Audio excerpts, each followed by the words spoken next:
1610-ben Galileo Galilei olasz nemzetiségű csillagász belenézett teleszkópjába. Ez volt a világtörténelem első alkalma, mikor ember először kitekintett a kozmoszba.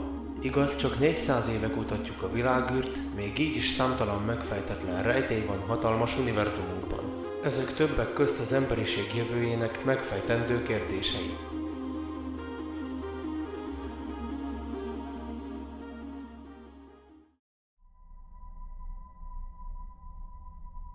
Első. Fekete lyukak.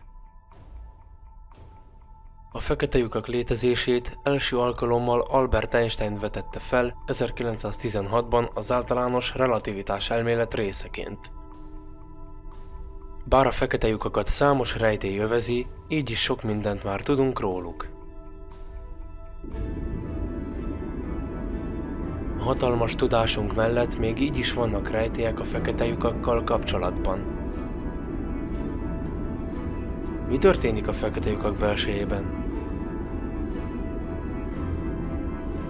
Néhány tudós szerint a fekete lyukakban egy új univerzum van, míg mások szerint csupán végtelen sűrűségű anyag. A jelenlegi technikánkkal nem tudjuk közvetlenül megfigyelni, mivel ha túllépjük az eseményhorizontot, onnan nincs visszautunk. Egyesek szerint a fekete lyukak gravitációs ereje végtelenül erős.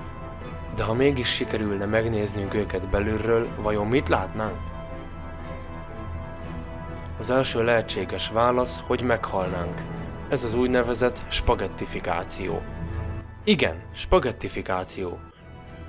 Ez azt jelenti, hogy a fekete lyukak gravitációs ereje elkezdené az atomjainkat széthúzni, mint a tésztát.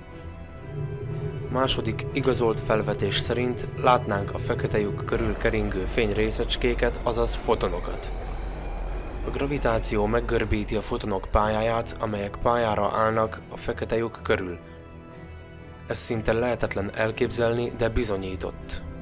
So, if you feel you are in a black hole, don't give up. There's a way out. Második, gravitonok.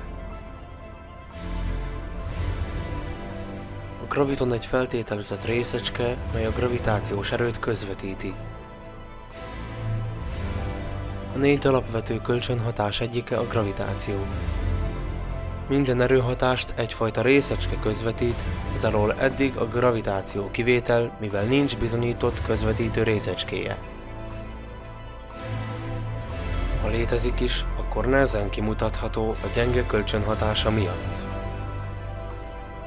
Ha nem létezik, akkor pedig a Húr elmélet bizonyítottan csődöt mond. Egy másik elmélet szerint a gravitonok magasabb dimenzióban mozognak, amely megakadályozza a megfigyelését. Minden esetre, ha a világ tudósainak egyszer sikerül a létezését bebizonyítani, akkor azzal beírhatják magukat a történelemkönyvekbe. Harmadik. Fénysebesség. A tudósok évtizedek óta törik a fejüket azzal kapcsolatban, hogy a fotonok állandó sebessége honnan ered, és számos kutatás után sem jutottak semmire a kérdéssel kapcsolatban. Ez az egyik legnagyobb rejtély, aminek megfejtése évmilliók múlva is nehézséget okozhat. Vajon az univerzumunk keletkezésekor egy véletlenül kihúzott szám lenne a fénysebesség? Erre sajnos nincs válaszunk, és valószínűleg hosszú ideig nem is lesz.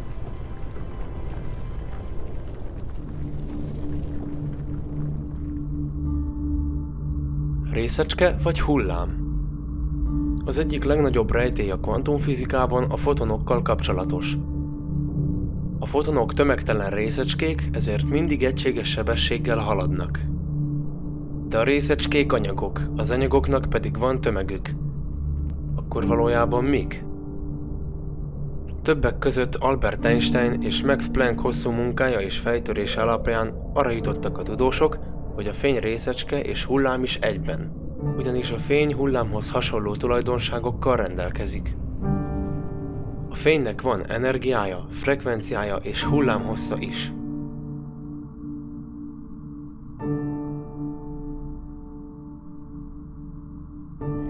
Ötödik. Időutazás. Egyértelmű tényként hangozhat, hogy az ember öregszik. A csillagok egyszer felrobbannak, a fák nőnek, az univerzum egyszer a végére ér.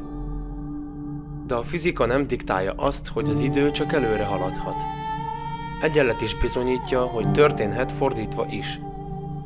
Az ember az időt az entrópia mérésére alkotta meg. Hogy mi is az entrópia? Az entrópia egy rendszer rendezetlenségi fokát írja le. Ez azt jelenti, hogy ha például feldobsz 10 rendezetten elhelyezett papírlapot, akkor azok rendezetlenül fognak leesni.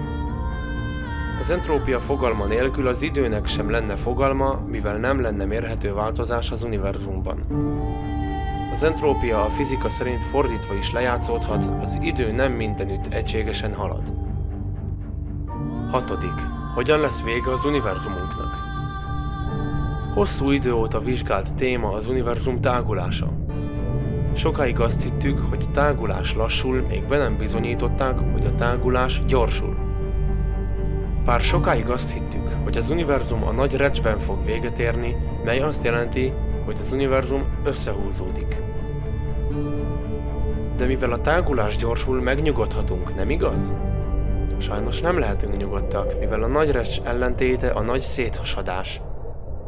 A nagy széthasadás elmélete szerint a tágulás olyan mértékben fel fog gyorsulni, hogy az atomok közötti kötéseket is fel fogja szakítani. Ez lett az univerzumunk vége? Ahhoz, hogy 100%-os biztosságra menjünk, további kutakodásra lesz szükségünk.